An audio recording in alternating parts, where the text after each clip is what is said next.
Well, welcome to Chasing Heroin, Mackenzie. It's nice to meet you. It's nice to meet you too. And I already love your accent. And the more we go through the episode, I'm going to start to get more and more Southern the longer you and I talk. But I love it. Yeah, right? You're in Louisiana, right? Yeah, I just moved here like 2 or 3 months ago. Okay, but you're from Mississippi. Well, I was born in Memphis. And so like Memphis and South Haven, they're like 10 minutes apart. So it's right on the line. Okay, cool. Awesome. So Nakia, who is a listener, who's also been a guest on the show, like maybe 3 weeks ago, I get this text from her, like, I don't know, 9:00 at night. And she's like, Janine, in all caps, you have to get this girl on your show. I just heard her. And Nakia's never recommended anybody to me before and big fan of the show.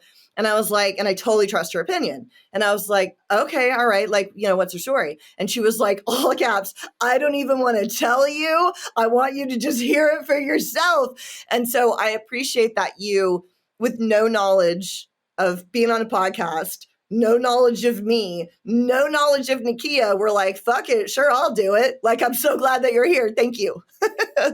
Thanks for having me. And what were you were leading a CA meeting when she met you, I guess? It was a 12-step meeting. Yeah. Right. They asked me to come in and I knew like one person. Okay. So, did they fly you here to lead that meeting? Yeah. They did? Just a home group, yeah. Wow. It was a Friday night? I think it was a Monday. I can't believe they flew you here to do that. That's amazing. I got flown to Georgia to lead, but it was a world conference. So I was one of the main speakers. Yeah, I've never heard of a meeting just doing it for like their Monday night. That meeting must have some dough. That's crazy. They have a lot of meetings in California. Like I think 2 or 3 weeks prior to that, I was in Orange Beach or Orange County, Orange Beach, and it was just a home group. And they flew you here? Yeah, that's but they're like wild. Massive. They're massive, insane, giant home groups. Yeah. So they have the funds to do that. Yeah, totally. Damn. All right. Well, we got good recovery out here in Southern California. I know that sounds probably a little cliche, but it's been my experience. Fortunately for me, there's just so much fun, good stuff out here, So what part do you live in? I'm in San Diego. I'm near Nakia, which is how I know her. She and I don't think it's her home group, but my home group is a Saturday night meeting that she goes to. So she and I have met. And then I didn't go to meetings for a few years during COVID and stayed sober, but wasn't going. And then my husband relapsed. And our group was like, it was like our foundational recovery. When we met, we had this awesome group of friends. You know how it is. Like we did, beach days and cookouts, all the fucking things. And we loved it. And we totally fell off. And when he relapsed, I was like, we've got to get back there. And I'm sure we won't find the same community that we had. I'm sure we won't, because I'm so self-centered. I'm like, how could it have gone on without me? I'm like, I'm sure it won't be fun, but we got to try. And we went, and these kids are awesome. And I call them kids. They're all like quite a bit younger than me. They're awesome. And Nakia is one of them. And we totally like got connected again. It's, been awesome and totally like life-changing for us to be back in the 12-step community, So born in Memphis. Tell me a little bit about your family, how you grew up, where you grew up, all that.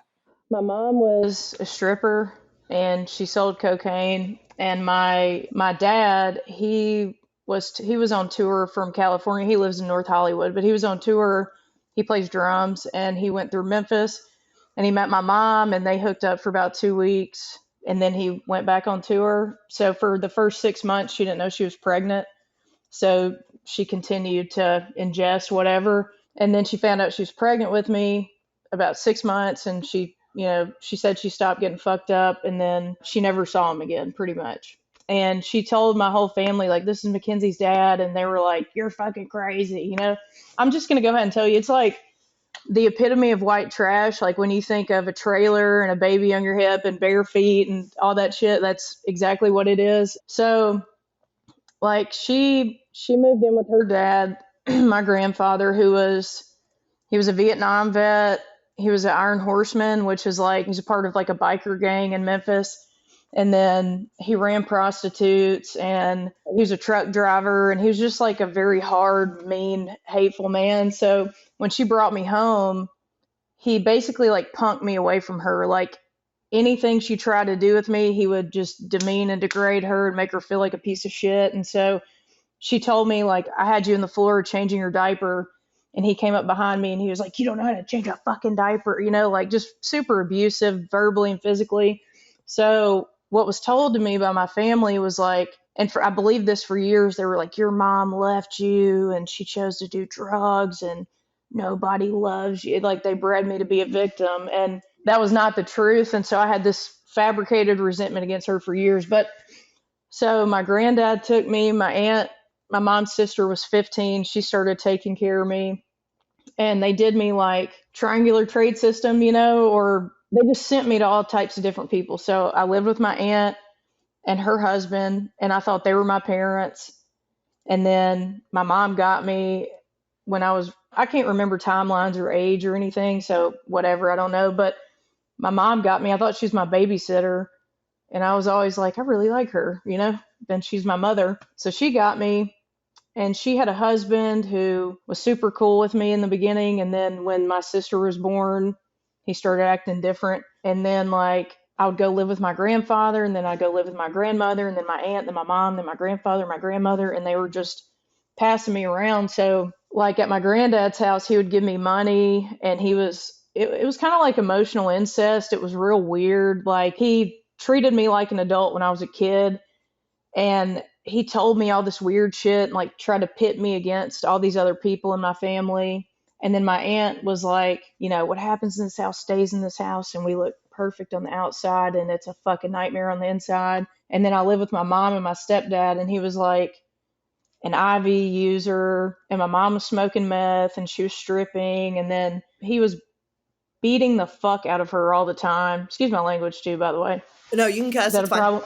No, Okay. no, not at all. Not at all. So, but he was like, he would beat the shit out of her. I remember like one of my earliest memories, and this is kind of where I was like, well, God's not real, because I grew up like, now lay me down to sleep. I pray the Lord my soul to keep, like red and yellow, black and white, weird preciousness, all that shit. And so what I was told was like, if you pray, Jesus is going to take care of you. And I heard something in the living room, and I went in there. My stepdad was beating the fuck out of my mom.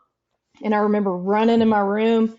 I was like, God, please help my daddy stop hitting my mom. And then I got up and I was like, okay. And I went back in there, and he was just still beating the fuck out of her. And I was like, well, that didn't work, And that was all the time. I was in fear for my life. And I was always like trying to be everybody's protector and trying to save everybody and inserting myself into all these adult situations. And so I get my ass beat. I went to, I don't know how many houses, trailers and shit we lived in, but I went to 13 different schools before I was in 6th grade. One time we lived in, and I'm ADD. I'm just like ping, ping, ping, ping. I can't stay on track. So sorry, but You're on track. You're perfectly on track.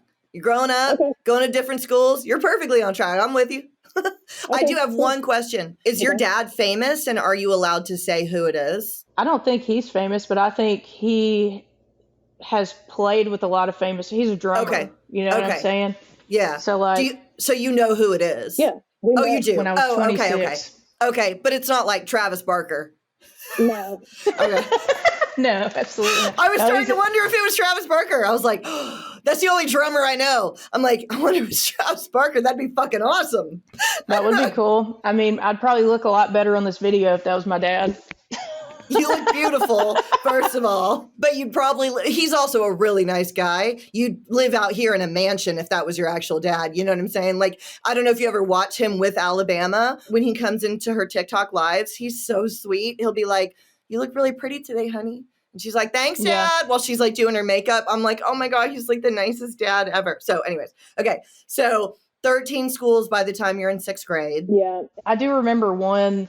My sister was just born, so I think I was like 5 years old when she was born, and it was one of my earliest memories. And we lived in this trailer, and we shared a room, and she was in the crib, and she was like sticking her feet through the slats in the crib, and I was messing with her toes, and I heard something in the living room, and my mom had just had a C-section. Like, they did them up and down back then. And so I went in the living room, and he had beat her ass so bad he busted her cesarean open. So like, there was blood everywhere, and her intestines were like hanging out. You know what I mean? So that's kind of that's how it was all the time. Like it was nonstop. And so I'd feel like I needed to stay to protect my mom, but it would be so much I had to leave, you know? So I was doing geographics before I ever put a drop of anything in my body. You know, I was running away. And I think the first time I really sucked bad at timelines, but I know my family would like give me, it was like 4th of July and they gave me a Budweiser. And I don't remember getting shit faced drunk, but I remember like it tasted good, but I felt included. Like everybody was paying attention to me and looking at me, and I was included. And then I don't know, I got molested a lot. My granddad had like a girlfriend who lived in, it's called Winona, Mississippi. So they're known for a lot of crackheads.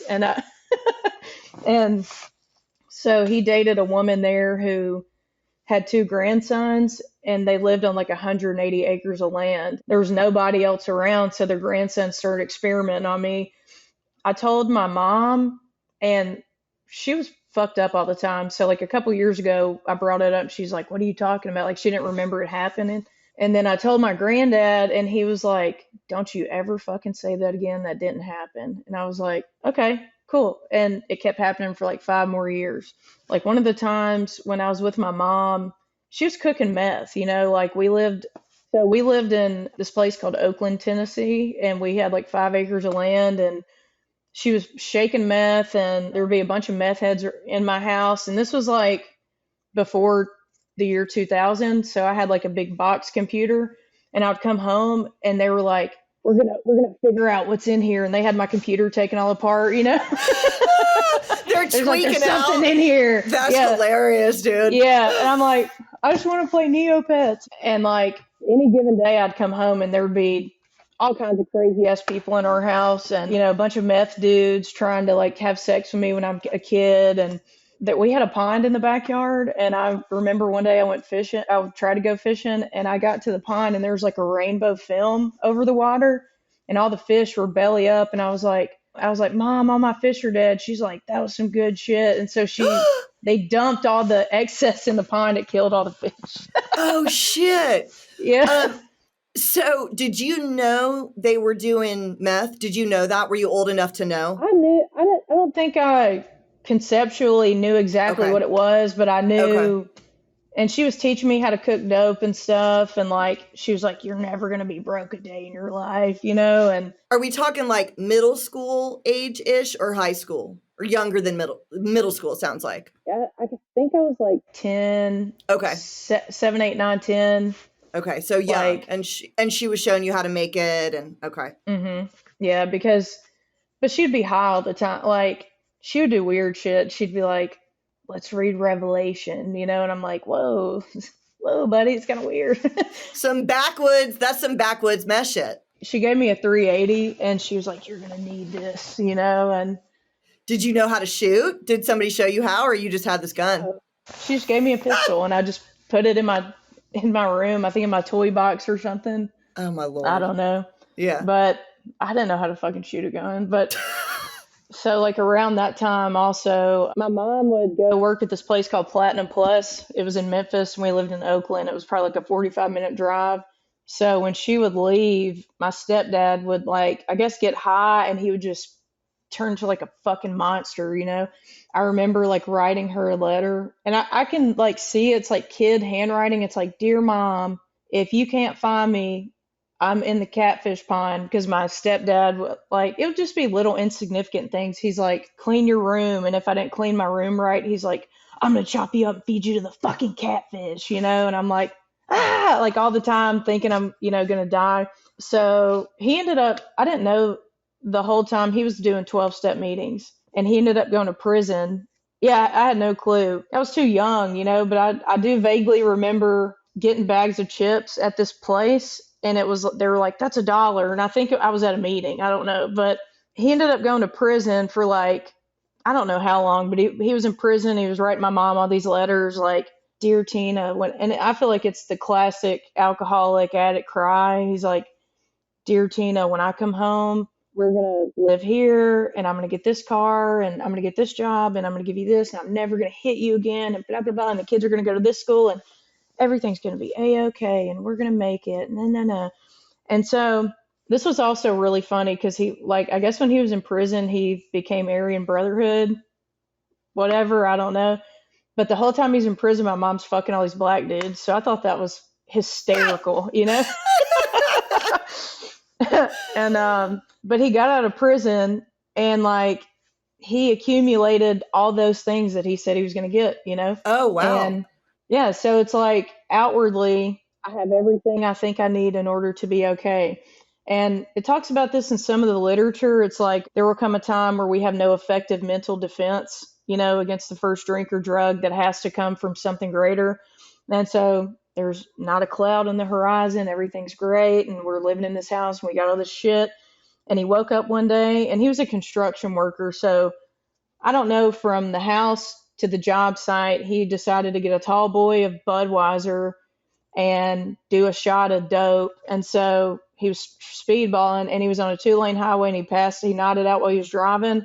He veered into the left lane and a dump truck hit him head on and it decapitated him. And so he had everything he said he needed in order to be okay and be happy. And so they, you know, they were like, nothing outside of ourselves can produce that. That's an internal job, you know? Yeah. Mm-hmm. So my mom had to go identify his body. She said he looked like spaghetti. Oh my And gosh. she just like shut down totally. And here's me again. I'm like, I have to take care of everybody and fix everything. And so I'm like 10 or 11 years old. My stepdad's dead. Here's my mom and my sister.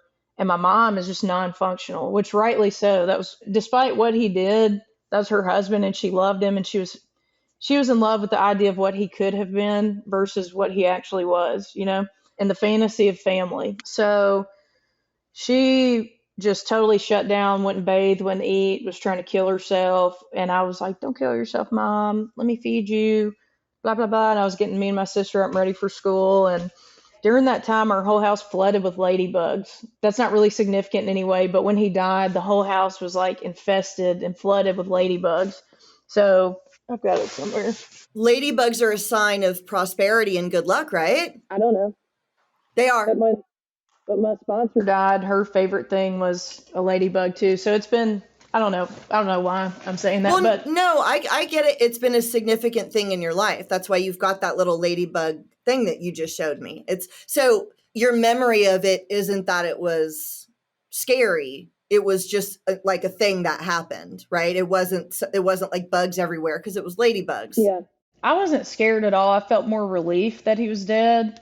And I just kicked into gear like, I need to take care of everybody. That's been my constant thing. But so I guess our families caught on to what was happening. Like, and my aunt came and got me, and my stepdad's family came and got my sister. And then I didn't really think about it, but they just left my mom by herself. You know, she lost her husband and then she lost both of her kids and she had nobody. So I went to live with my grandfather. This was another weird thing that happened. The guy who molested me, my granddad's girlfriend's grandson, he ended up getting married and having a baby, and his wife died during childbirth because she had like a rare blood disease. Also, like, my great grandmother was buried on my 5th birthday. My stepdad died on my aunt's birthday.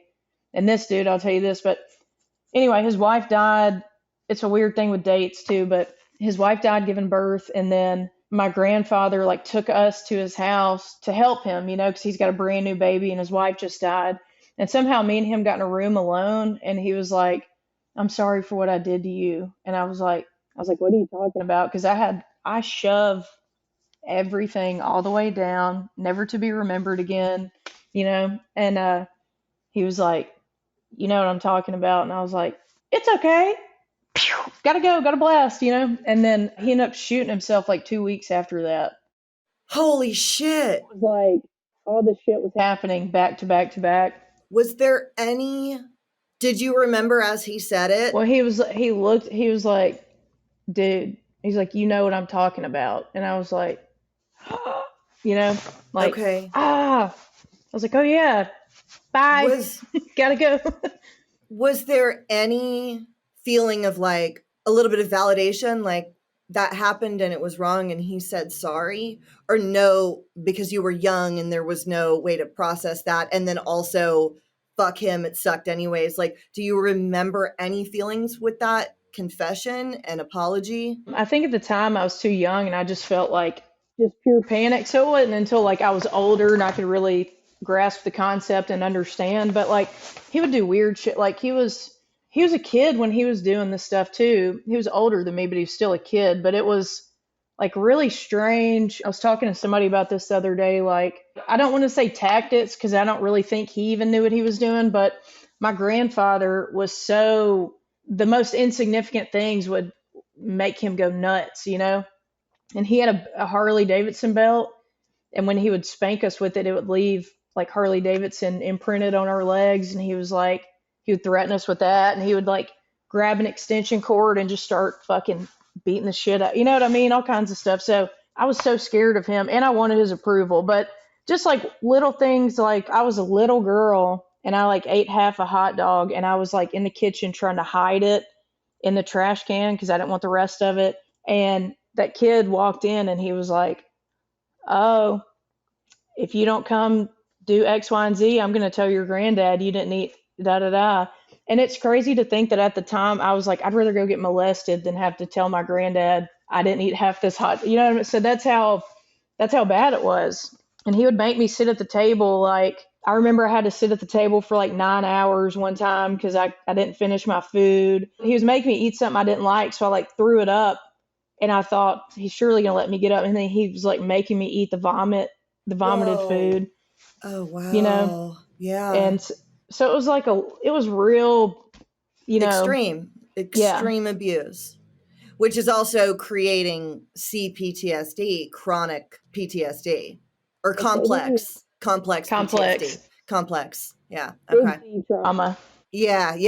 Definitely big D trauma. Yeah. But they came and got me when my stepdad died. I moved in with my grandfather. And so I had been like smoking weed with my mom and drinking like here and there. But when I got with my grandfather, it just went like 900 miles an hour.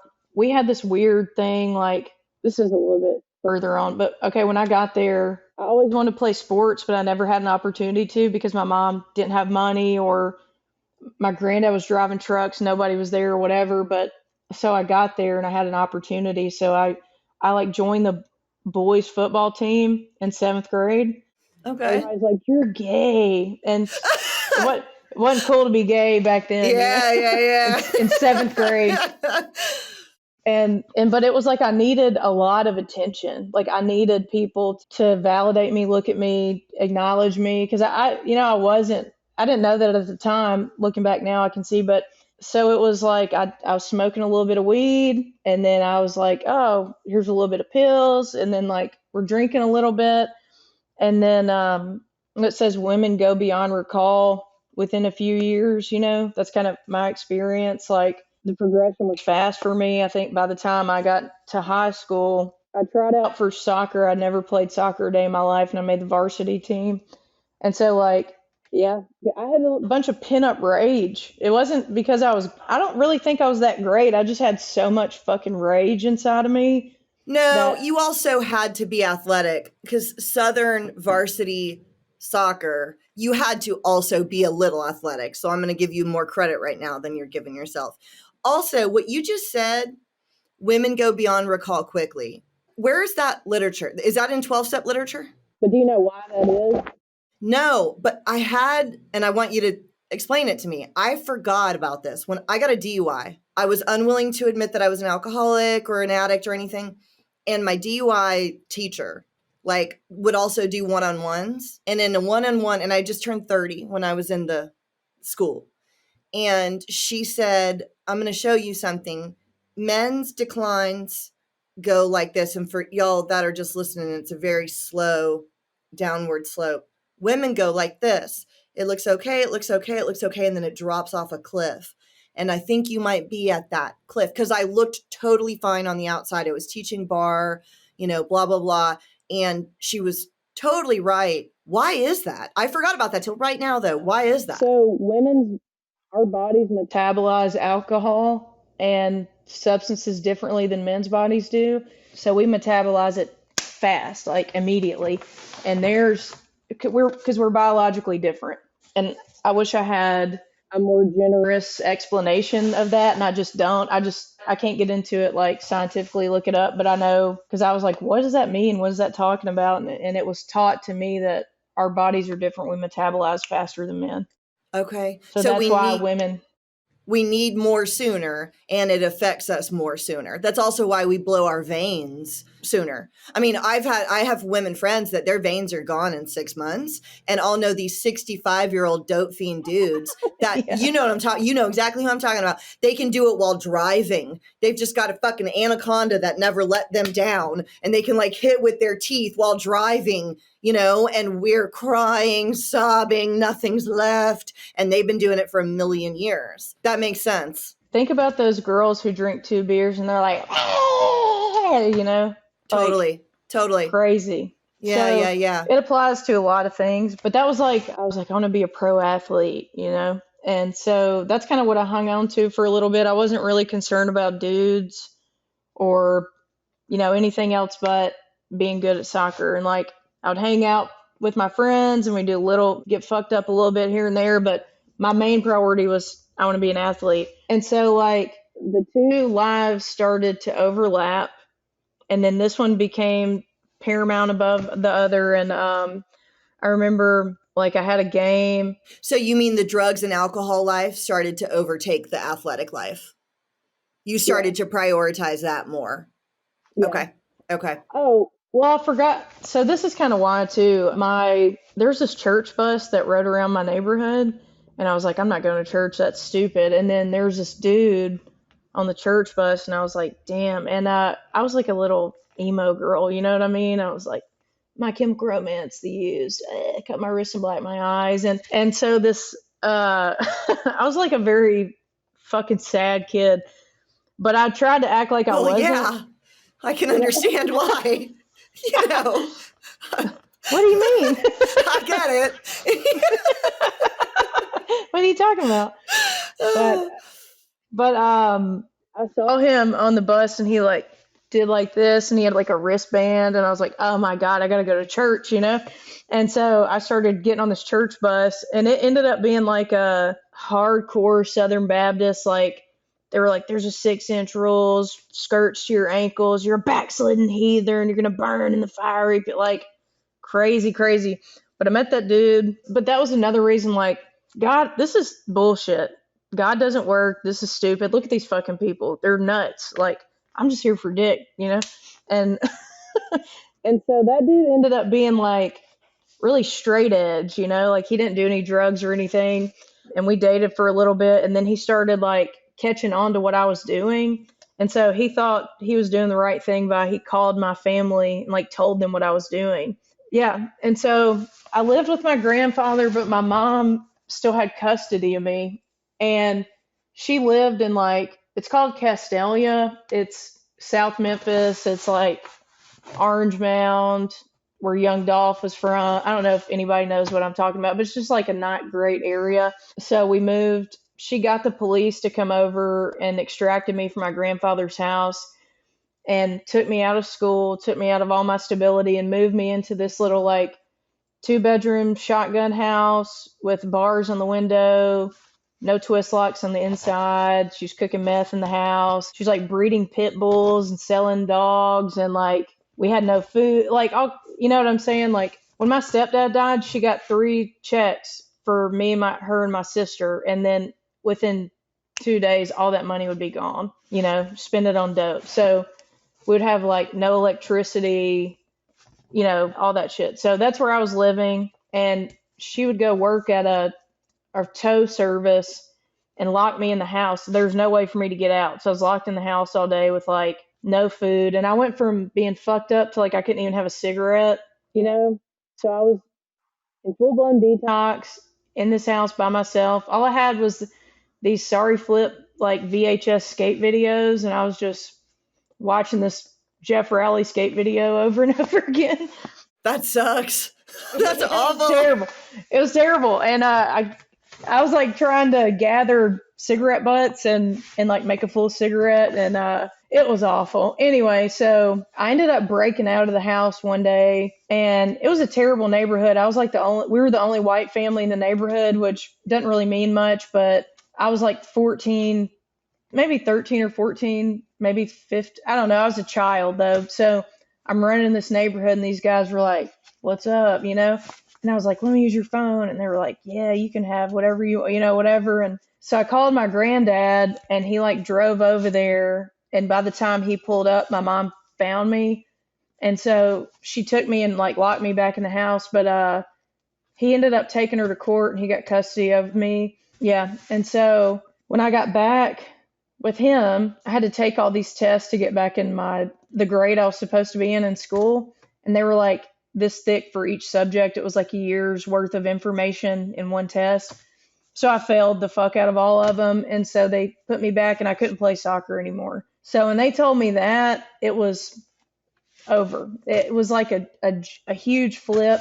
I just started doing everything every day all the time as much as I can get my hands on. And like heroin wasn't like cool and which I don't know if it's really cool and accepted now, but it wasn't as. I know what you mean though. Like when I started, it was now like lots of It was people like do heroin. taboo. Yeah, it became a thing. But initially it was like, wait, like when I found out my ex was doing it, I was like, fucking heroin?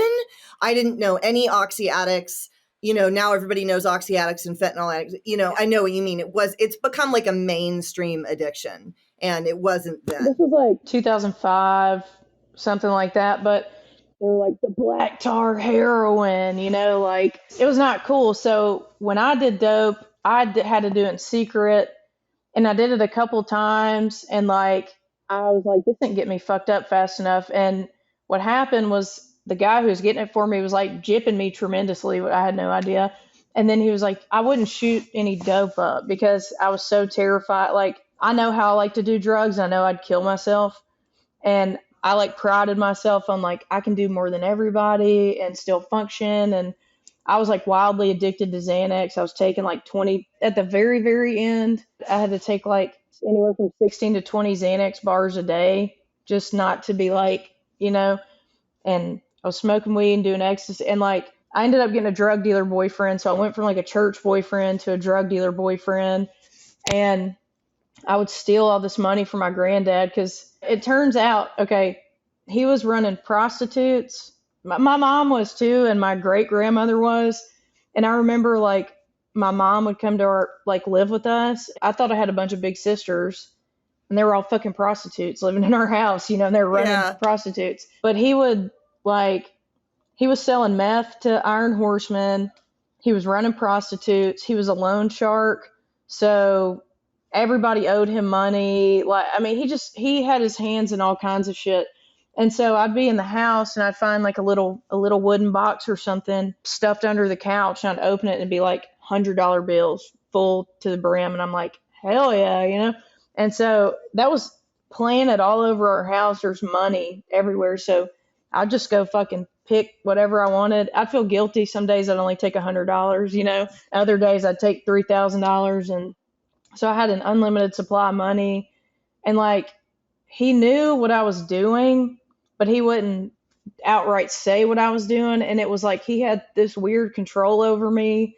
And it was like a big secret. He wouldn't tell any of the family. And I knew he would bitch at me and talk real ugly to me and probably beat my ass. But then I could do whatever I wanted to when that was over. So like, he broke a lamp over my head one time. He would pick me up by my throat and pin me against the wall. And he'd be like, fucking hit me. And I'm like, do what you gotta do, man, And I was like, I can take it. That was like a common mantra in my life, was like, I can take it. I can take it. I can take it. I'll eat it, whatever.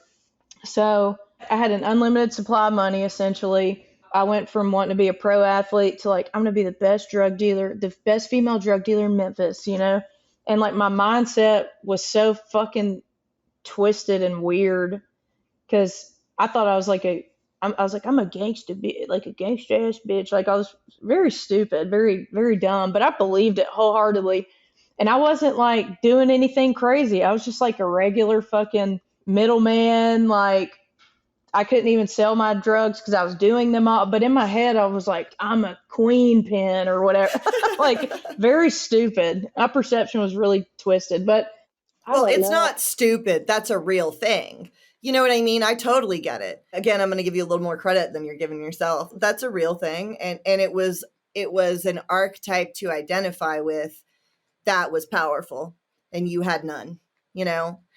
I do want to ask you this. Your grandfather, because he got custody of you, he got you back. Did he, in some way, do you think he loved you? Why did he go get you back from your mom, you know? He loved me, but his idea of love is very twisted. Is like, I would tell him I loved him, and he's like, that's what the spider said to the fly before he fucking ate him. Like, he would never outright say, like, I love you, but he would show you he loved you by giving you things and buying you things and, like, physically taking care of you. But emotionally, you about a stupid motherfucker. And, like, when I was a little girl, he'd call me a cunt and a stupid bitch. You're just like your fucking mama. That like just berate you and belittle you. I would be washing the dishes in a circular motion, and he'd come up, get my face. He's like, wash them fucking side to side. Like, nothing you did was right. But he wanted full control. So I think he thought he loved us, but he loved having control over people. Right. Well, and I'm sure too, his background is probably not great. And so, Well, he went to Vietnam. right. And so it's like, you know, this was maybe the best he had to give someone. I mean, obviously it was. This was the best he had to give you, you know. That's all he was capable of. Right. Yes. Yes. Yeah. So you're living with him, doing drugs all the time. He does know. Do you graduate from high school? Do you keep going to school? No, I got in a lot of trouble. I kept getting in trouble. I got put on juvenile drug court, and it's supposed to be a 6-month program. I was on it for 3 years and just fill in the blanks, you know, but I didn't know, like, looking back, I didn't know why they kept me on drug court for that long, and they didn't just get rid of me, but they were waiting until I was 17, and they had built an indictment on me, and they've been watching me. And so they had all this information. In Mississippi is where we lived. They can charge you as an adult or a minor when you're 17. So I went to court. Yeah, I went to court, and she was like, can you pass a drug test? I was like, yes, ma'am. And she's like, okay, go take one. I was like, fuck. So I failed for everything on the drug test, and she's like, go to jail immediately.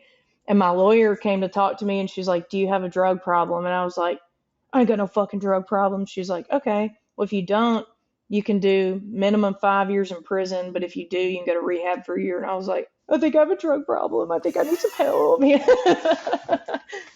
And so, what was the charge that got you in juvenile drug court? I was like stealing or something, or I got like, I know I was barred out with some dude, and we parked in a cove in my neighborhood, and we were like listening to music all the way up at like 3 o'clock in the morning, snorting Xanax and doing whatever. And they pulled up, and they were like, what are y'all doing? And we tried to run, and they were like, what are you doing? So that was, you know, I can't remember. I would wake up in jail, and I'd be like, what? Like, yeah. I don't remember all of it. It was a while ago, but that Xanax generation. Yeah. Gone. I missed that. Thank God. I hated Xanax because it just made me fall asleep. And I was older, you know, and so I didn't do a lot of Xanax, thank God, or benzos in general. But anytime I interview anybody from that benzo generation, which is like your age, what do they call it? There's like a name for like the Xanax generation, right? I forget what it's called, like a slang term, but that's y'all. And those memories are gone. So somehow you got arrested, got into juvenile drug court. Were they building an indictment on you for sales? Yeah, it was for manufacture and distribution, soliciting prostitution of minors, and there's one more thing, and I cannot remember.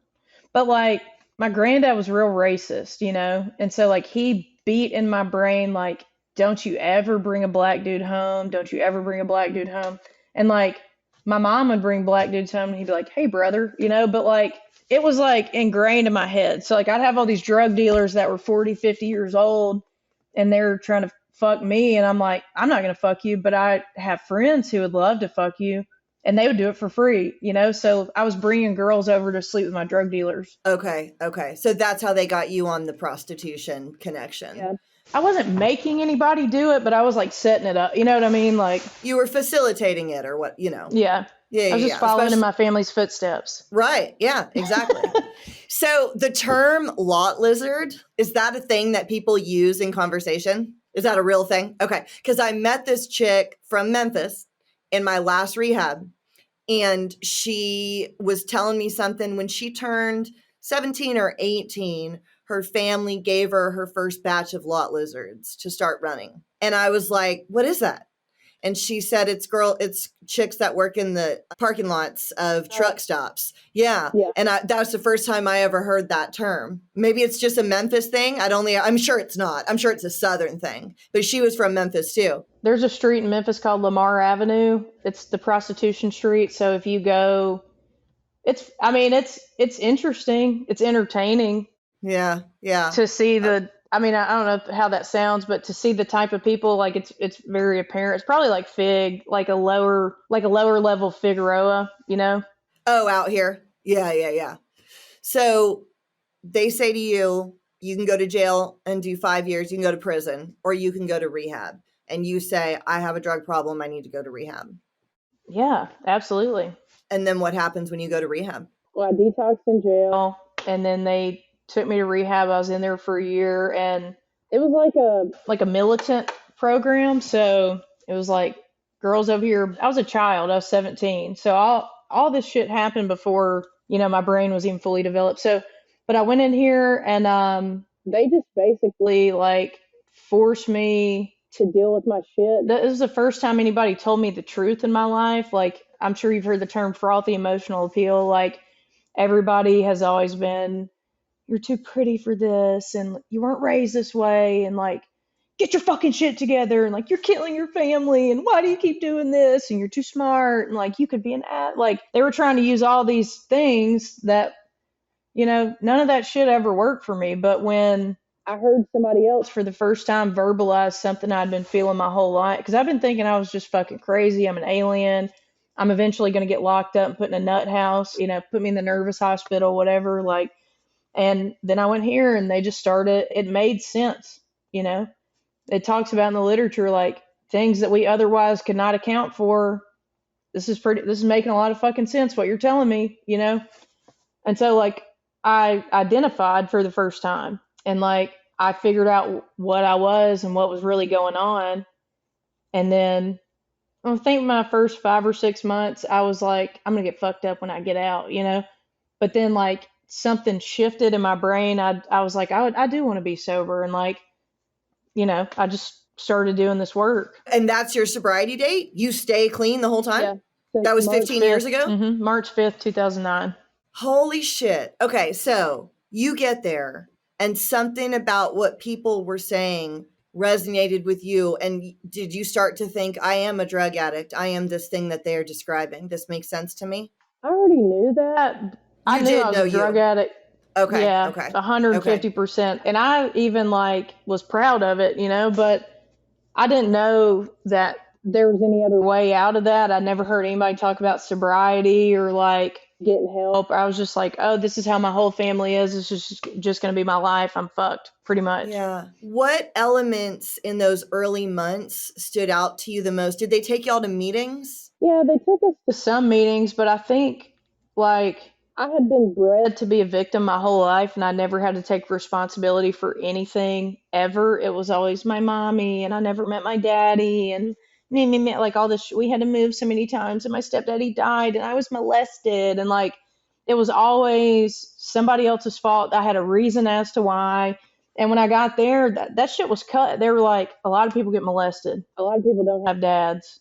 A lot of, like, okay, what else? Now what? And I was like, fuck, like I had to start taking responsibility for my actions and myself. And I'd never done that a day in my life. And that was empowering for you.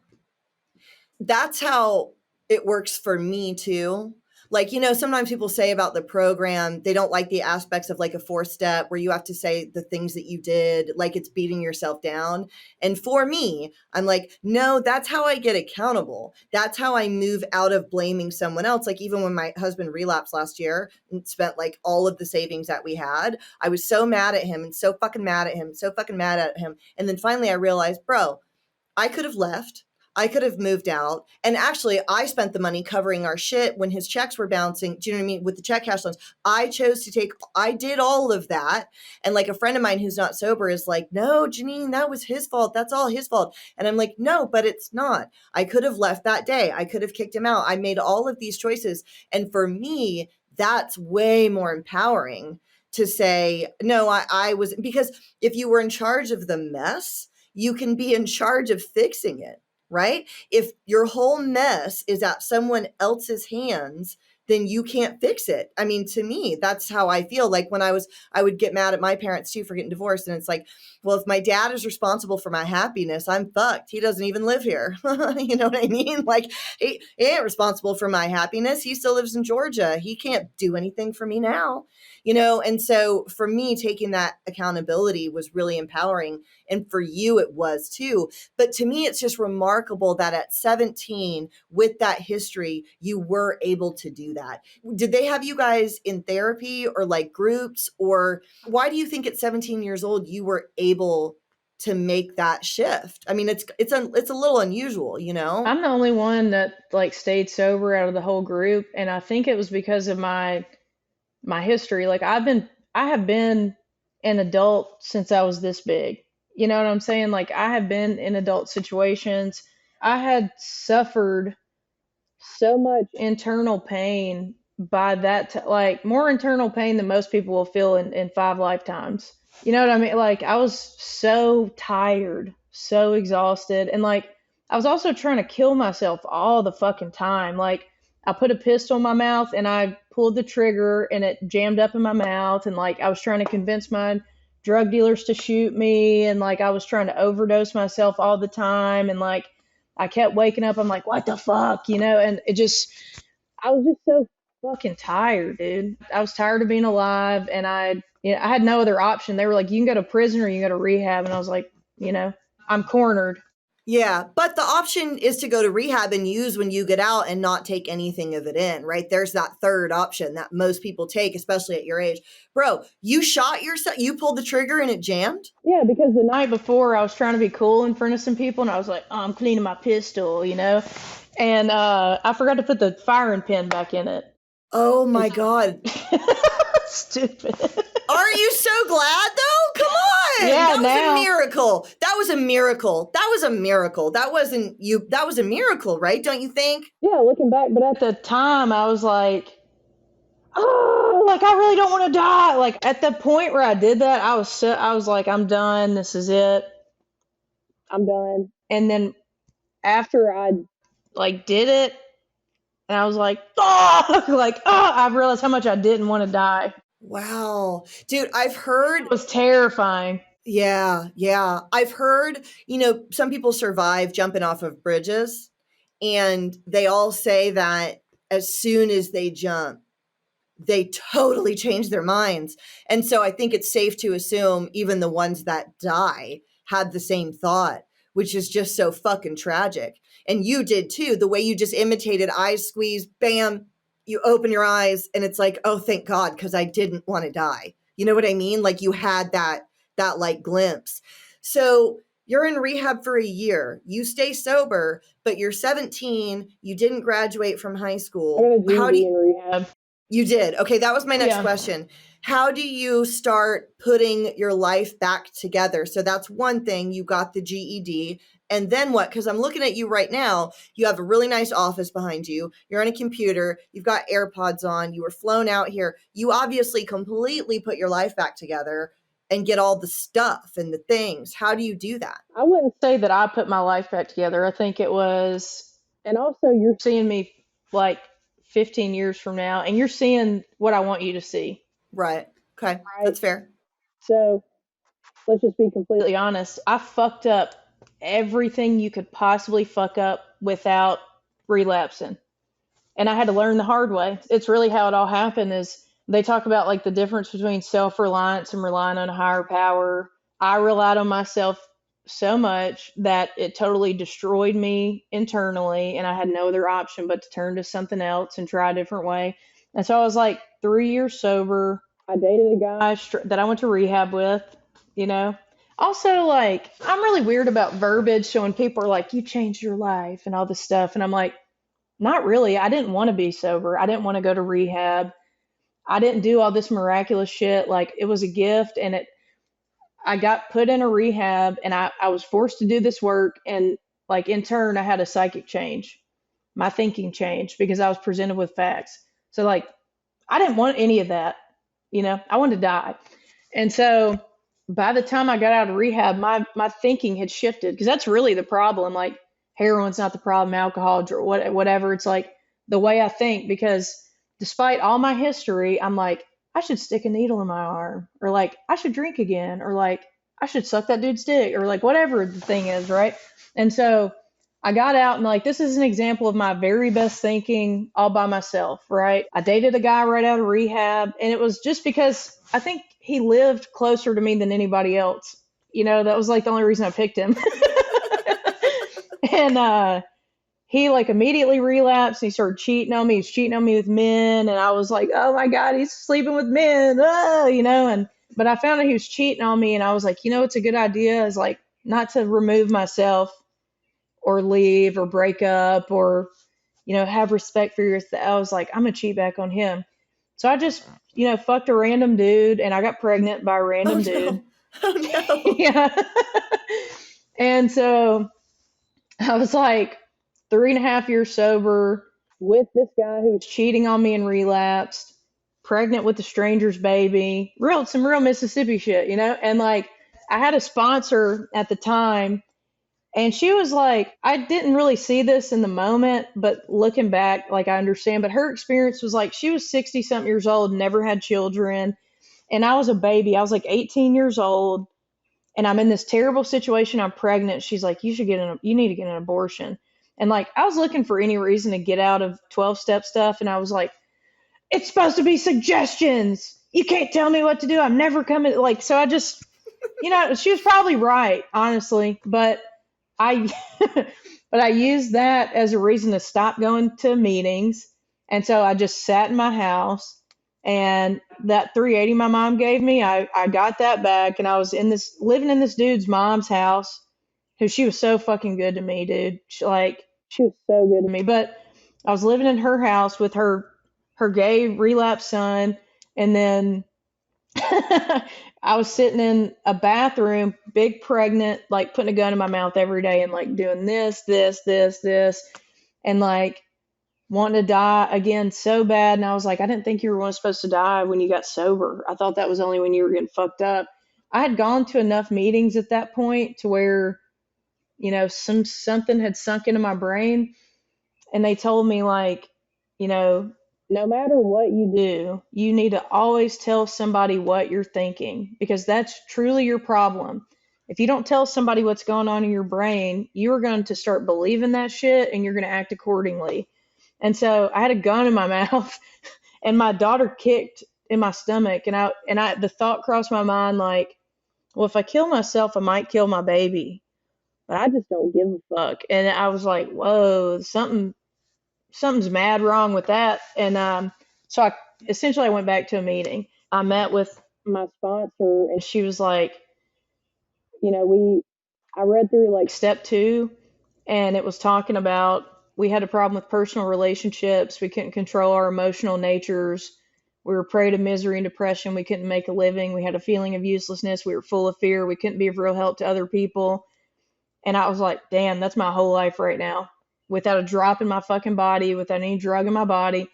And a couple lines down, it says, our ideas did not work, but the God idea did. And she was like, have you really given like the God idea a fair shot? And I was like, no. So she's like, why don't you just try like doing the steps? And so that's really when I started. I was 3.5 years sober, and then I started working the steps. But I love what you said when you said I didn't change my life. I didn't want any of this. I just had a psychic change because I just interviewed somebody last week who said this.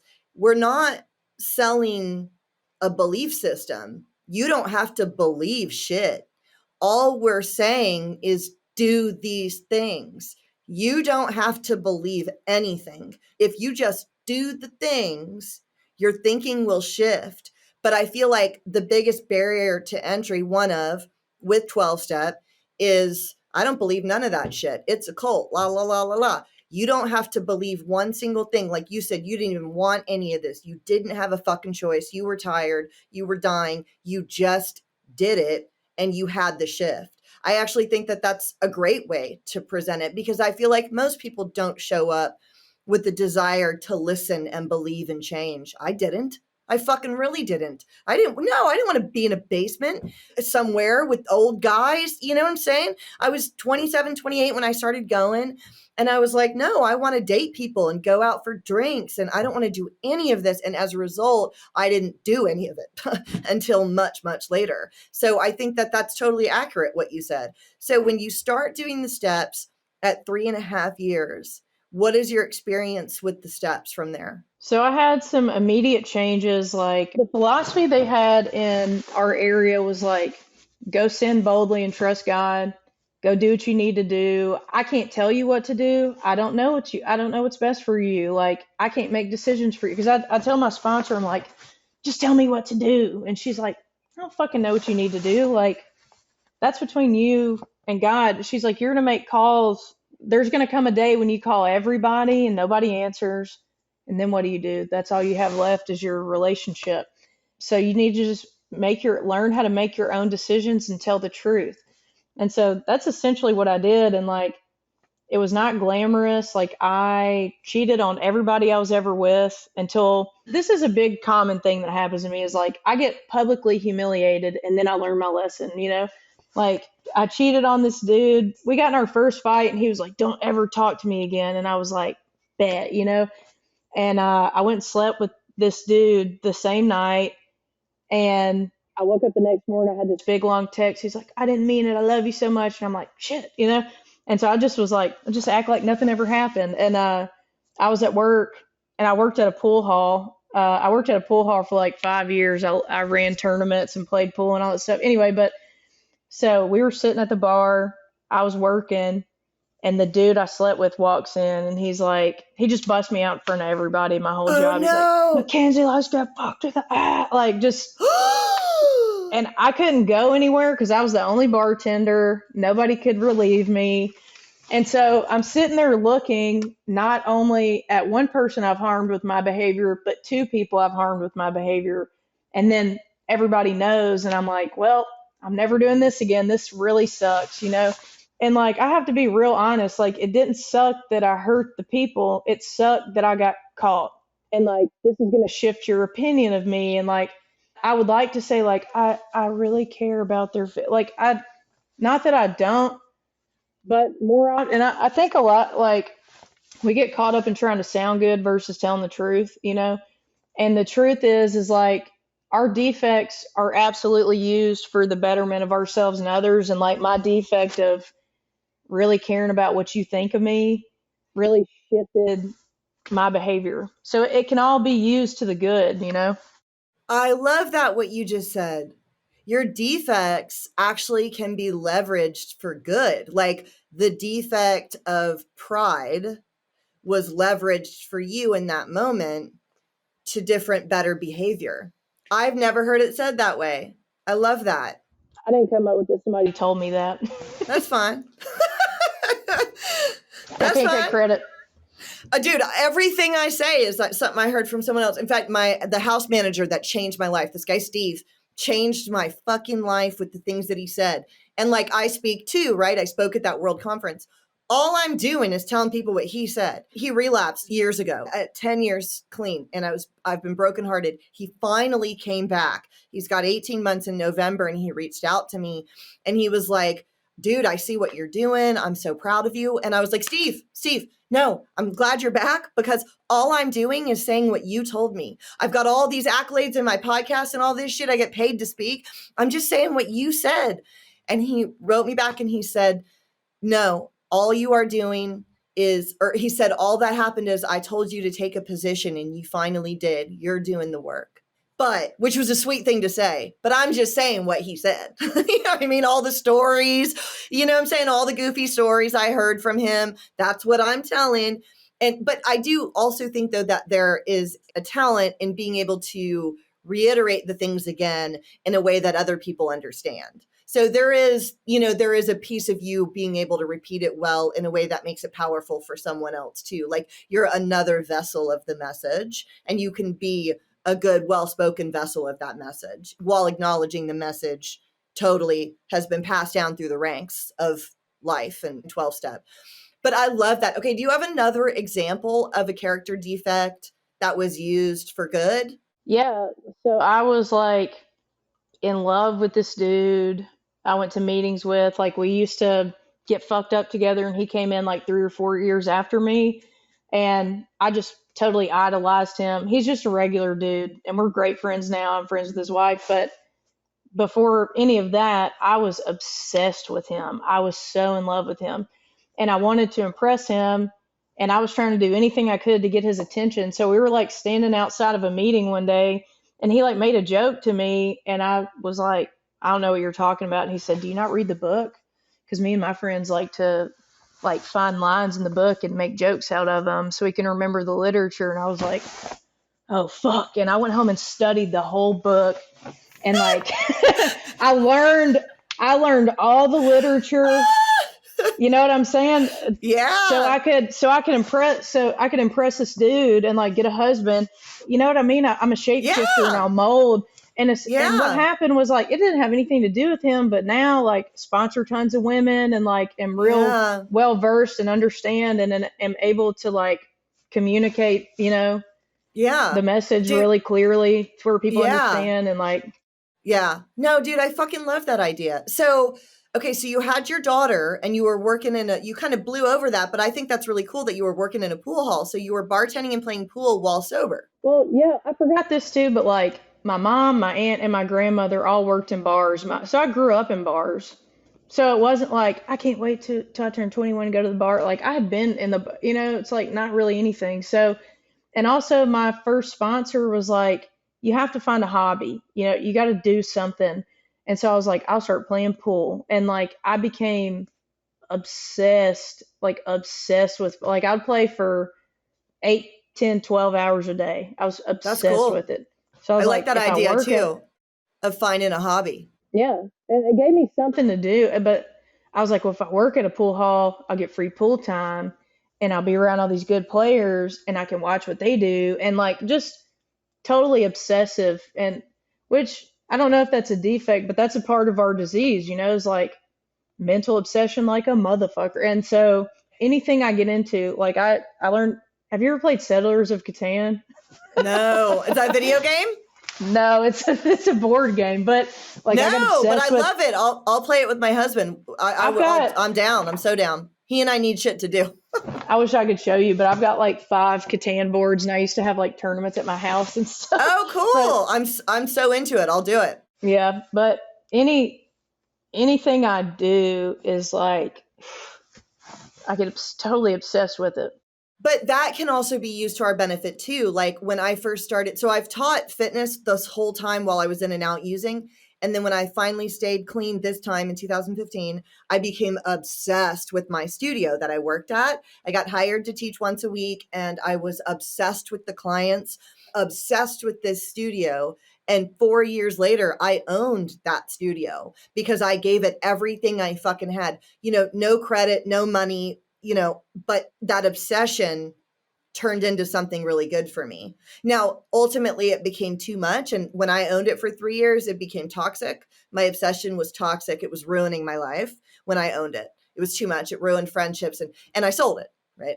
But like that obsession got me there, and I think I'm not as obsessed with my podcast as I should be, but like if you know what I mean? I mean, I am, but I'm not, but like obsession with social media for a little while when I was trying to build my TikTok, it can be used for something good. So Where does your life go after the pool hall? Now you've got your daughter. Then what did you start doing job wise, career wise, life wise? It's a lot of men. I'm just, so I dated that pool player. I cheated on him with the crazy dude. The crazy dude ended up giving me herpes when I was 6 years sober. And so, like, dodged STDs the whole time I was Until getting you're fucked sober. up. I'm 6 years sober, and then I'm like, oh man, I'm burnt up, And so, and like, that's another thing. And I attribute this to like the psychic change and like, doing this work. And like, when I found out it happened, I was like, I'm not telling anybody. And then the very next thought in my head was like, bitch, you have enough stuff that separates you from everybody else. Like, you need to tell your friends what's going on with you. And then I started telling people, and it turns out like I'm a part of this big giant club. It also really helped my sexual behavior. Yeah.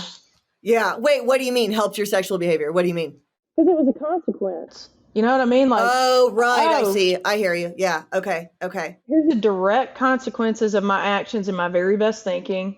Because I'm like, I'm sober. Nothing bad's gonna happen to me. I'm a big, good sober girl. Da, da, da, da, da. And like, I can do whatever. And like, no, bitch, you have like your actions have consequences. Anyway, but when I was working in the pool hall, I lived with my because I was young. I had her when I was like 19.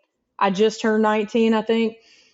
And I lived with my grandfather. I was not stable by any means. And my grandfather started kind of doing the same thing to me that he was doing with my mother, was trying to like put a wedge between me and my daughter.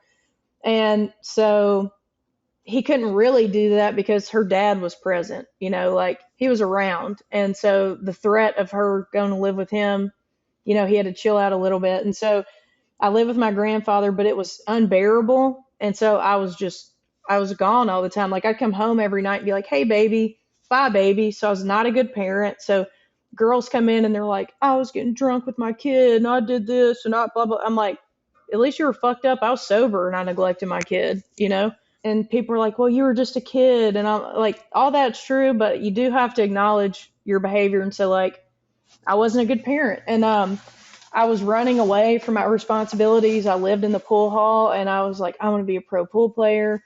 So I started dating a pro pool player and we traveled the country. Like, he played in this thing called the Moscone Cup. It's like between America and Europe. And so we went to Blackpool so he could play in this tournament. And like, I was obsessed with pool. And then we split up. I don't even know when this happened, but like, it says suddenly we will realize, And so I was just playing pool one day and I just stood up and looked around and I was like, what the fuck am I doing in here? You know what I mean? Like, my kids at home, like, what the fuck am I doing? And so I was like, I gotta, I sold my cues which was the stupidest thing I've ever done. I wish I never would have done that. But I sold my cues and I got into nursing school and I thought that was going to fix me. I keep thinking like, this is going to fix me. This is going to fix me. This is going to make me happy. This is going to make my life better. So I got a bunch of men. I have a new boyfriend now. And so I went from being like a vagabond to trying to be a housewife, which was really tough. I didn't know how to cook or anything. And he let me know all the time. And so I'm trying to go to nursing school and I'm with this like man child and it's real toxic. And like, my daughter lives with us, but she's like terrified and I'm in severe fucking awful depression, but I'm still getting asked to go speak for 12-step stuff. And I'm telling the truth. And that's something I've always been, I never try to put a face on and act like everything's great. Like, you're going to know exactly what's going on with me at all times. And so I failed nursing school twice. I couldn't pass the test. I feel like a failure. I'm in this failed relationship. Oh, in the midst of all this, like, I get a call from my mom saying like, hey, my family's real ghetto and weird and redneck, whatever. But so I have a cousin who, if this tells you anything, her boyfriend's name was Lil Said Fully Clip. Like, what was his name? Say it again. His name was Lil Said Fully Clip, like full clip. Okay. Okay. Like, so he was like a high ranking vice lord. Got it. Got it. Okay. Like a gangster. Yeah. So This was her boyfriend. So just imagine how she is, right? So my granddad had like a flop house. Anytime somebody was in trouble or they didn't have money, or everybody go live with him. So she was in trouble or something, and she goes to live with my granddad, and he's mean, you know? And so she started noticing like he was being real nice to her, and she's like, this is fucking weird, you know? And remember I told you he's like super racist. So in his mind, if you sleep with a black dude, you're not a human being. Like that's not how I feel, but that's how he was, you know? And so essentially, to make a long story short, like he tried to have sex with her, and she was like 18 or 19 or something. He tried to have sex with her, and like I'm not going to go into vivid detail, but it was a terrible situation. So my mom calls me and she tells me this, and I'm like, okay, I'm going to confront him. And the whole time I was sober, like until I was 7 years sober, I kept stealing money from him. I couldn't stop stealing because it was this weird, like he knew I was doing it, and he would control aspects of me, so I'm controlling aspects of him, and like this really sick fucking weird thing. I kept doing inventories with my sponsor, and I was like, I got to stop doing this. I don't know why I keep doing this. And she's like, I'd call her and be like, I just stole $500. She's like, put it back. And I'd put it back, and then I'd take it again. You know what I mean? It was just like, I'd been working on it for a long time. So anyway, so this thing happens. I'm like, I'm going to go confront him. So I go to his house, and I'm like, he's just acting real nonchalant. And I'm like, hey, why did my cousin say that you did this? And he's like, I don't know. If you accuse me of doing something like that, I'm gonna be like, what the fuck? You know, like he had no reaction. He was so I lied to him, and I was like, she recorded everything that you said and did. And he was like, recorded what? And I said, every single thing you said and did. I saw it, I heard it. And he was like, what did I say? And I said, he used to always say these things like, there's two things I hate in this world, is a liar and a thief. And so I just used his own shit against him. I was like, you told me there's two things you hate in this world, is a liar and a thief. And you're lying to me, and you stole the innocence of your grandchild, you know? And and he was like, I said, so stop lying to me. I know exactly what you said and did. And he said, well, that's just fucking great, you know? And so he admitted it. I said, why did you do that? And he was like, I just wanted her out of my house. And I'm like, dude, I've seen you drag my mom out by her hair. You used to beat the shit out of, like, if you wanted her out, you just, you know, everybody would have been totally okay with you beating her ass. You know, like, unfortunately, but like, you know, so, and he was watching my daughter. So we cut him off immediately, and I took my daughter to the guy. Like, if you're like, what does this have to do with sobriety? You know, like, what does this have to do with, like, we're on this podcast talking about sobriety? Like, life happens, and we have to show up to life. And it's not like, I got sober and my life is great and everything's wonderful and now I'm rich. Like, that's not my experience, but shit keeps happening.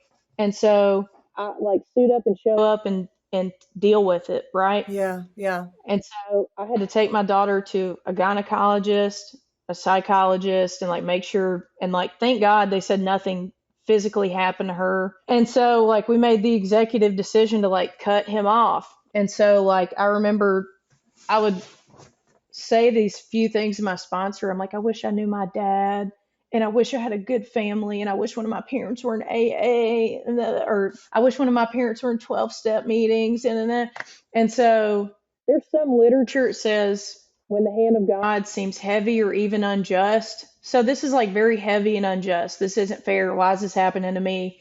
I'm sober. I'm doing the right thing. I'm trying to, you know, change my life, and all this shit keeps continuing to happen. And it says, when the hand of God seems heavy or even unjust, new lessons for living were learned, new resources of courage were uncovered, and finally, inescapably, the conviction came that God moves in a mysterious way. There's wonders to perform. And so, like, this looks like a very awful situation, but what ends up happening is like we decide as a family to cut him off. And what came after that was like everything I ever wanted in a family. It's always been there, but we had this wart. And he was like telling my mom one thing, telling me one thing, telling my aunt one thing, and having us all at each other's throats. When we got him out of the way, we're like, oh, none of that, like, we don't have any problems. And so our family unit is very cohesive today. So that's one thing. I love what you just said. Where is that in the book? I don't know the It's in book the, nearly as well as I should. it's in the 12 and 12 in Okay. step 11. I think it's like page 105. What you just said is my whole philosophy, that right there, which is that when things are really tough, typically something good is going to come out of that. We know that by looking backwards, right? Because like the best things that ever happened in my life came out of something that initially looked awful. And I either got stronger or something actually good came out of it that I just didn't anticipate, right? Like it's not even that I got stronger. I maybe got like something like a breakup led to my husband, or you know what I mean? Like that, not making it an acting led to me teaching fitness, like actual like good result. And that is my whole philosophy of life. What you just said, I didn't even know that was in the 12 and 12, but it makes me love it even more. And then what was the next thing you were about to say? Well, like, I don't remember, but I will say this real quick. But like the verbiage turns a lot of people off sometimes because it's like, oh, you're talking about God a lot, you know. But like when I say God, there's multitude of, meanings. It can be the force, the source, the great power, whatever, like whatever the energy that's interconnected within all of it, like whatever you want to call it. I just quit trying to make it confusing. I was just, it's God, whatever that is, it's God, right? But we got him out of the way and we have like a beautiful family unit. And also another crazy thing is like I was the one where everybody would hide shit from me. Nobody could count on me. I would come to your house and rob. I was just a little fucking klepto. Like I have a retarded cousin who is like older than my mom, and he wears his pants up to here and these giant bifocals, and he's sweet as can be, and he like, but I'd be like, hey Jackie, go get me something out of the kitchen, and I'd run in his room and rob him fucking blind, and like I was a piece of shit. And so all this stuff happens to my grandfather, and my whole family's like, Minnie, my family calls me Minnie, they're like, Minnie, what do we do? And so like I helped my mom get into therapy, I helped my aunt, I helped my grandmother, I helped my like I get to be there for my whole entire family and not doing anything crazy, insanely special, but like we're uniquely qualified. Like I've been put in a position to where when shit pops off, people are like, man, I've seen you go through like horrible shit and you seem to be cool.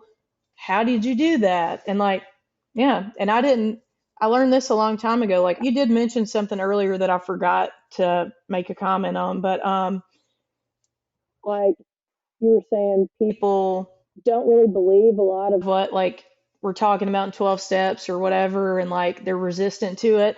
And what was told to me is like, there's a chapter in the book that talks about we offer what we have to somebody, and if they don't want it, then we move on to somebody who does. And then it says you ask a lot of questions like if this person is willing to do da da da, then you proceed. So it's like I was taught I'm never trying to convince anyone of anything. Right, I'm right. I'm offering something, and if they don't Yeah. want it, that's totally fine.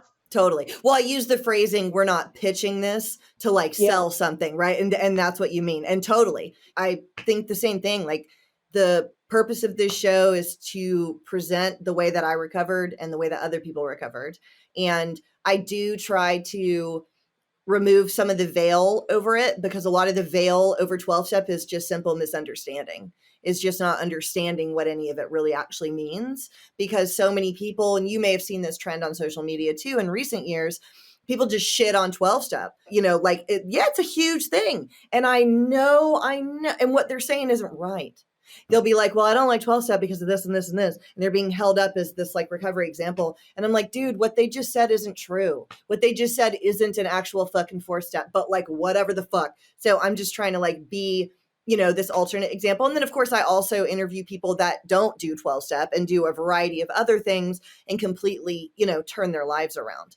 So Yeah. where are you now? So that was when you were 26, you're 33, right? Or 32? How old are you again? 33. Well, another thing, like there's a couple more things I want to hear 'em. that. Okay, so when I was 26, my mom had found my dad a couple of times, and the guy she said was my dad. And so I talked to him when I was 2 years sober, and he ended up having 2 years longer than me. So he was in the program as well. And he said, I make amends to you by being a good father to my daughter. And I was like, fuck you, dude, And Yeah. so I was like, whatever. And I was talking to my sponsor And I was like, what if I never meet my dad? What if she's like, and this had been years. I'd been saying this shit I'd done inventory, like years. And she said, oh my God, what if you never do meet your fucking dad? Then what? And I was like, uh, oh God, I guess I would just have to accept it, you know? And she was like, and so for whatever reason, that took all the power. And I was like, I have no fucking control over any of this stuff, you know? And it was like all the resentment went away and all that weird shit. And then a couple months later, my mom was like, hey, I found your dad again. I really think you should talk to your dad. And I was like, okay, you know, I've tried this before. I'll try it one more time. And if it doesn't work, I'm done. Like I've been good for 26 years without him. I'll be good for the rest of my life. And so I got his number. I called him and I was like, hey, and this is like an example of everything happens at just the right time. I have no fucking control over any of it, you know, but if it would have been 2 months earlier, it would have been a totally different conversation. But I had that conversation with my sponsor. This happened. I got his number and I'm like, my mom said, you need to get back child support, you know? And so I called him and I was like, hey, you know, my name's Mackenzie. My mom says you're my dad. I'd be willing to pay for a paternity test if you'd be willing to take one. I don't want anything from you. Would you be willing to do that? He's like, yeah, I'd be willing to do that. So I sent him one in the mail. We took it. It came back 99.99%. So he flew me out. He lives in North Hollywood. So he flew me out. And again, I was like, oh my God, this is going to change my whole life. Everything's going to be different now. Ugh. And so I'm on the escalator in the airport and I'm going down and I see him and I'm like, that's my dad. Oh my God, you know? And I got to him and I hugged him and I just immediately realized like, damn, I have all the same problems, but I just know my dad now. Like nothing outside of me, nothing outside of this thing is going to fix me. This is all an inside job. Like all the other shit's, it's just extra. So he's really cool. I thought he was full of shit 'cause he was like, I played with Aerosmith and I tried out for Red Hot Chili. And I was like, whatever. And then I got to his house and he showed me all these photo albums and I was like, oh shit, okay, maybe you did. And he was like, he played with Johnny Depp's band and he was Oh, like, you want to meet? cool. Yeah, he was like, you want to meet Johnny? And I was like, no, I came to meet you, you know, and like I Okay. wanted. That's my one issue with your whole fucking story. You should have said yes. No, I'm just kidding. I'm just kidding. I mean like No, I'm fucking around. That was the right answer, of course. yeah, but yeah. I can imagine if you're famous though, you're like, I'm just like, oh my God, I would be so fucking annoyed if all Sure. these people, you know. Sure. Anyway, Yeah. but so we hung out and it turns out I have a little sister and I met my stepmom. Yeah, my stepmom and she's got like 13 or 18 days less than I do. And yeah, and it was a crazy experience and so that was a really cool thing that happened and then I got asked to speak at a meeting in California and this was like a couple years later and I told him and he's like I'd like to come hear you and I was like okay, you know, and I was real nervous about it and he came and it was like have you ever heard a speaker and you're like that's fucking crazy. I felt like I was like living in one of those moments and then like that day he was like you want to go to the beach and I was like yeah, it was just me and him and we went to the beach and he was like showing me all these like sea creatures and I was like me and him both kind of looked at each other and started crying and we were like oh man, we're getting to make up for stuff we should have been doing a long time ago. And like, I always get an opportunity. I always get everything I need. You know what I'm saying? I'm always given everything I need. And then some of the shit that I really wanted, it's just not in my time. It's not on my timeline. And then, I had a sponsor die. That was terrible. The first guy I ever dated in recovery, because I was like, I'll never date in recovery. I don't want to shit where I eat.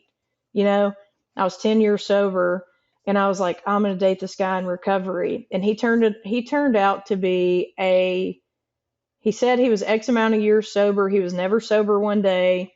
And he got caught getting prostitutes on the news and like crazy, crazy, crazy, crazy town stuff. And this is like, I think there's multiple things that we deal with after we get sober because I really think it's the drugs.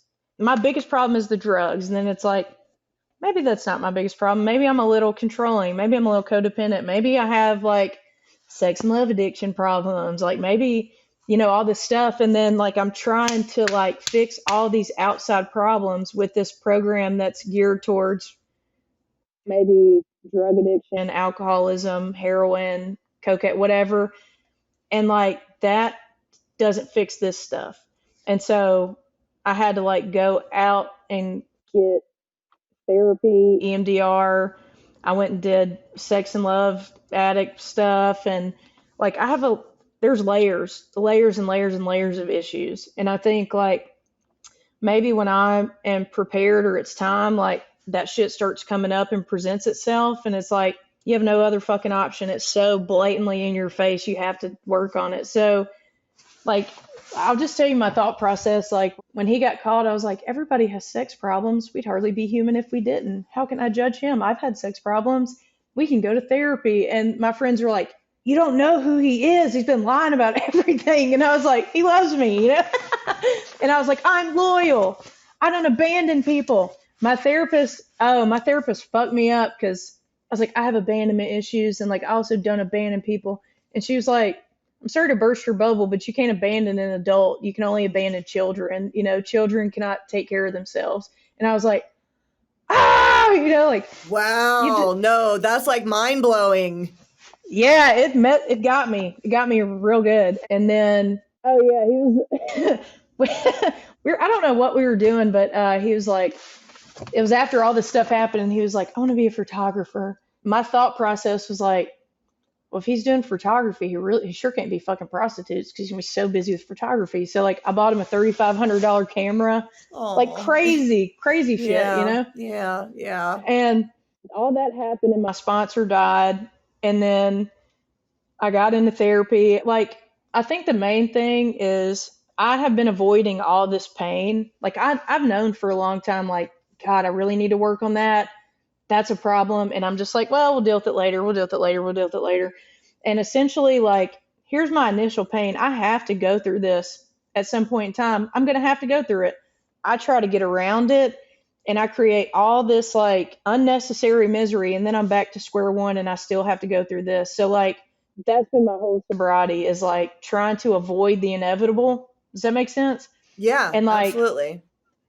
Getting into such a state of like, oh my God, like I'm backed into a corner. I have no other option but to do it. And it's always like, there's another part in the book. It says it's by circumstance rather than any virtue. Circumstances get me to a point where I have no other fucking option. And like, I always learn the hard way. But so after all that happened, pretty much I'm stable now. I've been working in treatment for like 12 years. Oh shit. Okay. Yeah. Yeah. Like I help people get into treatment. I worked at that pool hall for a long time. I've done managerial stuff. Like, I don't know. My sponsor was like, I was like, I don't know what I need to do. What do I need to do? What do I want to be? And he's like, what kind of job is going to benefit the lifestyle that you want to have? And I was like, okay, that makes sense. Like, yeah. That's the recommendation. Like, find a job that benefits the lifestyle, and then that will be the right thing you're supposed to do. Well, that's his opinion. I don't know if that's the right thing for everybody, but like, I want to be able to just get up and go whenever I want to.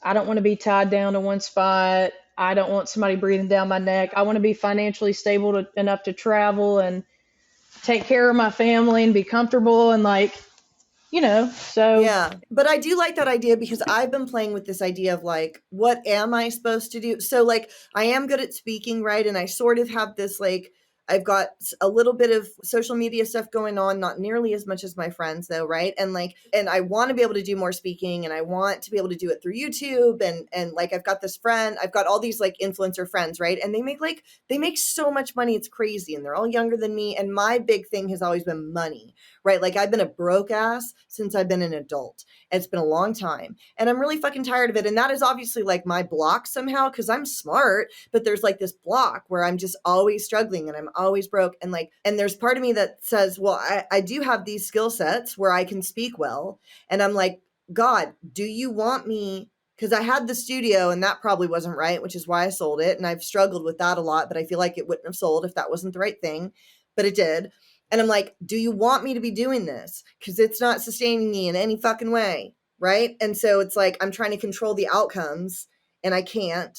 Is it the right thing for me to do? That's my question. Am I doing the right thing? And I've been toying with this idea lately of, if you do what you enjoy, it's the right thing. And hopefully the financial piece will work out, right? Is like, and so that is sort of supported by what your sponsor said as well, you know? So I do have a question though. Your sponsor is a guy. Mm-hmm. So occasionally I interview someone whose sponsor is a guy, is a man. But obviously people say in 12 step, you're not supposed to do that.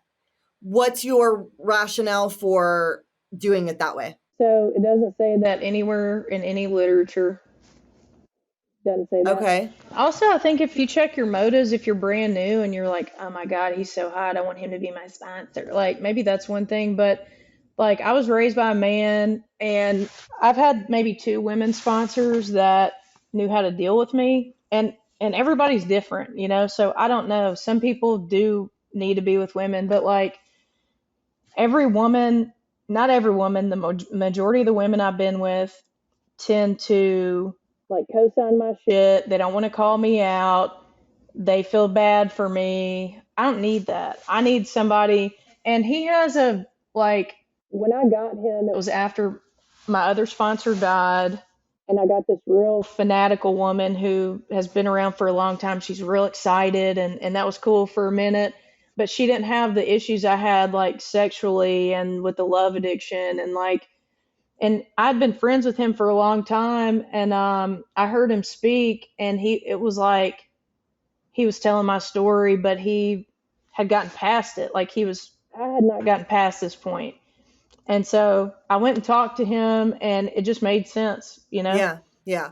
I think that's perfectly reasonable, what you just said. I think it's perfectly reasonable, which is why I asked, because, you know, you can get caught up in these rules. Like it also doesn't say anywhere in the literature that you're not supposed to date for a year. It is suggested, but it doesn't say that anywhere, right? Same thing. And I don't think I ever thought about the fact that it doesn't say men with the men, women with the women. That's just something that like people say, right? So People say a lot of shit. Yeah, exactly. Exactly. How's your daughter now? How old is she and how's she doing? She's 13, you know. she's having her own little issues, and we're able to process in real time. It's very scary. I'm acutely aware that I can't fix any of her problems. Like I'm too emotionally connected to see the truth in her stuff.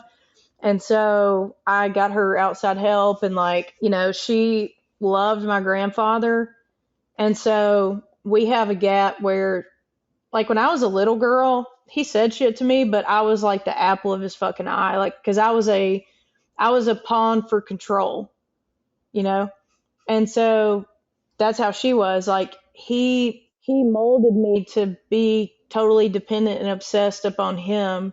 And so he was starting to do that with her. So when he died, when I cut contact, like, I didn't really realize, like, she'd never really grieved all that. She never said anything about it. I didn't really put 2 and 2 together.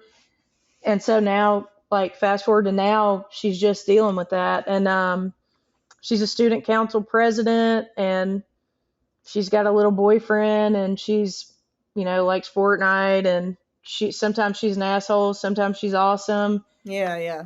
Her brain's not fully developed. Her moods are crazy, but she loves my boyfriend now. She's not liked any dude I've ever been with. And we were in the kitchen the other day, and she goes, Justin, I love you. And we were like, oh, yeah. That's awesome. That's awesome. So is your grandfather still alive? No, I forgot to tell you this too. So I went and spoke in Louisiana. This was like 2019, I think. I rode with this girl. We were on the way back home, and I just like had this. I was like, we hadn't talked in a year. Like, it had been a year since we cut communication with him, and I said, I think I need to like write him a letter, or go talk to him, or something, and get closure, and da da da da da. And so I got home, and I was gonna call him the next day, and I woke up from a phone call from my mom, and she's like, hey, your granddad died last night.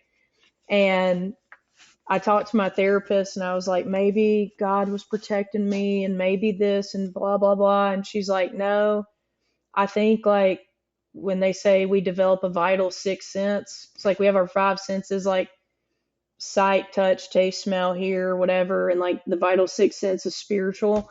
And she said, I think we're spiritually connected and you knew something. And I'm like, I don't know, you might be right. But I looked at his, like way after the fact, I looked at his death certificate and he died when I was on the ride home with that girl talking about it. Like he died at the exact same time. And so I don't know. It was weird. It was weird. And like when he died, like all the resentment and hatred and all those weird feelings I had, they were just like sucked out of me. Really? Wow. Yeah. Okay. Okay. It's not everybody's story, but I'm sure the fuck it happened. I'm happy it happened for me. Yeah. So when you look back at, because now you're an adult and now you know what lives look like in healthy family situations. You are raising your daughter. You know what it looks like when your child has food and they go to school and they're not being abused and they're being protected and taken care of and everybody has health insurance and they go to the dentist. Like, you know what that looks like. And that's not what you had. When you look back, are you sad for yourself that you didn't have those things? Or are you at a place where, I don't know if grateful might be too strong of a word, but because you said we're uniquely qualified to help people in certain situations, do you look back and say, I'm uniquely qualified because of the way that I was raised? What are your feelings on that now? I don't think I'm sad about it. I do. When my daughter was like 8, I was like, what the fuck were they letting me do? Because they were letting me like smoke weed and and I'm like, she's so little, you know? And so it was more like really, because in my head, I've always been grown. So like looking at her, I'm like, oh my God, they were like, oh, I was a little kid. And then not really sad because I think I'm gonna be real honest. It feels like something I just say now. It doesn't even feel like it really happened to me. Like I'm so separated from it. And I don't know if that's like a protection thing that my brain has. I don't really know what that is, but I don't feel so deeply like emotionally distraught or connected to it. I don't know if it's because I've done work or I don't know, but I am grateful for a lot of it now because like my range is so fucking far, dude. Like the people I can relate to, and I feel uncomfortable like saying like I help so many people, you know what I mean? But the opportunities that we get, and a lot of girls come to me when they're like 7 to 10 years sober and they figure out like drinking and drugs are not the problem and they're burning their fucking life to the ground by their behavior. And those are the kind of people that come to me more often than not. And not to say that I don't do the same shit, you know? Like, I don't know. Does that make sense? Yeah, it does. So if someone comes to you and they're burning their life down and they have 7, 8, 9 years and they're sober and they're burning their life down by behavior, what do you do? It goes back to a step one problem. Our problem is always the second half of step one. It's like, my life has become unmanageable. Why has my life become unmanageable? Because I'm relying on myself and I think I need this and this and this, or I need to do this and this and this, or they need to act like this and this and this. And then I'm going to try to fucking make all that shit happen. Because if everybody would just adjust and I would get these things, then I will be happy and fulfilled.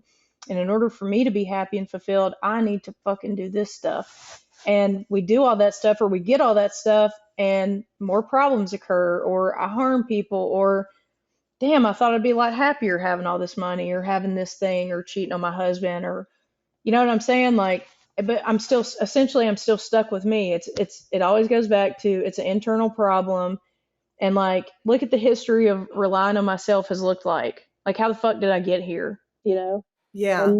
And we just forget and we keep doing it over and over and over again in different areas. So like, what's the process for getting into a place where I'm not relying on something on the outside? How do you start to heal from the inside? Is that where like meditation comes in? Is that where like, what's the process to find the internal joy that we need? I think it's a culmination of a lot of things and it depends on the individual. So, and like, I think like meditation and prayer and all that is good as well, but they say like, hey, this is an action program. So like, what are you doing? And I know for me, like I can get real stuck on like, well, I meditated and prayed and then I fucking sat here and didn't do shit, you know? So like I'm powerless over my relationship and my life has become unmanageable. I'm powerless over my own thinking and my, because I can sit and spiral and obsess over shit and not tell anybody and then make up this alternate reality in my head and act accordingly. And like, I'm powerless over money. I'm powerless over what I spend. I'm powerless over sex. I'm powerless over what I think you think about me and like whatever it is. And I don't think there's a point where I'm good now and everything is wonderful and I never am going to have problems again, because it talks about like when these things crop up, we deal with them immediately. So like, not to say I'm not going to have problems in this area ever again, but when they come up, now I know what to do about it instead of making myself a victim or self-destructing or making it all your fault and not taking any responsibility. And like, so like if I'm having relationship problems, this is one thing that I did with my sponsor now is you hit on it earlier. You're like, I chose to stay, you know? I'm in this relationship and I'm mad about all this shit, but I'm too scared to say anything because what if I say something and he gets mad at me and he leaves me and then I'm gonna be alone forever and then I'm gonna die in an apartment with 9 cats eating my flesh. Like the fears are so fucking deep rooted. So it's like, we talked about this earlier, like why do we have to do a fifth step and why do we got to keep looking at this shit and why do we got to talk about that? And there's a definition in the 12 and 12 for humility. It says, it is a clear recognition of who and what I actually am. So I'm obsessive. I am insecure. I'm in deep fear about X, Y, and Z. I spend this much money. I don't feel good. So in order to feel better, I go out and buy a lot of shit or I fuck all these people or I steal or what. Like, this is who and what I actually am. And it says followed by a sincere attempt to become what we could be. So like, what do I have to do to get from here to here? And like, it's not always immediate. And sometimes it's like, you know what I mean? Like little bitty, like I couldn't stop stealing until I was like 7 years sober, but I eventually stopped and I kept trying until it was removed, you know? Okay. Yeah. Okay. Oh, I love that. That's amazing. Okay, one last question, because you're so knowledgeable about the book. I know you don't want to hear the the compliment, but I'm gonna give it to you anyways. And I love this the most when I learn from guests, especially when it's 12-step stuff and all these things I didn't know. And you may have already said it, but if you had to leave our audience or even just me, what is like your favorite bit of the book, the most powerful bit, or the 12 and 12 or anything you've heard program related, like a sentence or a quote or a principle? What is the one that is the most powerful and moving for you? So this lady who's got like 40 something years, her name is Judy. And I've had this book since I was in rehab and I never read it. I've got a bunch of books in my bookshelf. I've read some of them, but anyway, she read this one day and I was like, oh my God. And I feel like it encapsulates like what we're doing here, but it says, it's called In His Own Individual Right. It's page 5 on Came to Believe. It says, spirituality is an awakening, or is it all the loose ends woven together into a mellow fabric? It's understanding, or is it all the knowledge one need ever know? It's freedom if you consider fear slavery. It's confidence. Or is it the belief that a higher power will see you through any storm or gale? It's adhering to the dictates of your conscience. Or is it a deep, genuine, living concern for the people on the planet? It's peace of mind in the face of stupidity. Nope, it's peace of mind in the face of adversity. It's a keen and sharpened desire for survival. It's a man or woman. It's gratitude for every happenstance of the past that brought you to a moment of justice. It's the joy of being a young man in a young world. It's awareness. Or is it the realization of my own capabilities and limitations? It's concentration. Or is it an easy sensing of the universe? It's seeing a mystical power for good in each and every human being. It's patience in the face of stupidity. It's feeling that you want to knock somebody's head off and walking away instead. It's when you're down past your last dime and you know you still have something that money can't buy. It's wearing dungarees that feel like a tuxedo. It's wanting to go home yet being there. It's a rocket ride that goes far beyond the world your eye can see. It's looking at something that superficially is ugly but radiates beauty. It's a majestic skyline or a western desert. It's a young child. It's seeing a caterpillar turn into a butterfly. It's the awareness that survival is a savage fight between you and yourself. It's a magnetic pull towards those who are down and out. It's knowing that even the bad times are good. Don't look back, you haven't seen anything yet. When people look at you and they wonder what's with you, the look in your eyes will answer them. It's because I can cut it. The singular thing, this is the most important part, I think. All the other stuff's really good too. But the singular thing that is spirituality cannot be given to a fellow by word of mouth. If everyone is to have it, then every man must earn it in his own way, by his own hand, stamped by the seal of himself in his own individual right. So, like, I would go to meetings and stuff, and I'd be like, it's not fair. Why are they so happy? Why did they get this? And and like, I haven't earned any of that shit yet. Like, I had to earn my relationship with a higher power. I had to learn, I had to earn, like, feeling okay with myself and feeling okay with other people and developing a relation. Like, everything I have in here, peace, like quietness of mind, we've had to earn all that shit. Yeah. I love that. That was so beautiful. And just the line, I can cut it. I love that. It's the knowledge that I can cut it. Like I can manage. You know what I mean? I can survive. My survival was hard fought. I love that. That's so beautiful. Yeah, I love it. Thank you so much for sharing that. Mackenzie, thank you so much for your time. I did not mean to keep you for 2 hours, but I have learned so much from you. And I know that the people listening will also. This was like such an honor to be able to sit down and speak with you. Thank you for having me. Absolutely.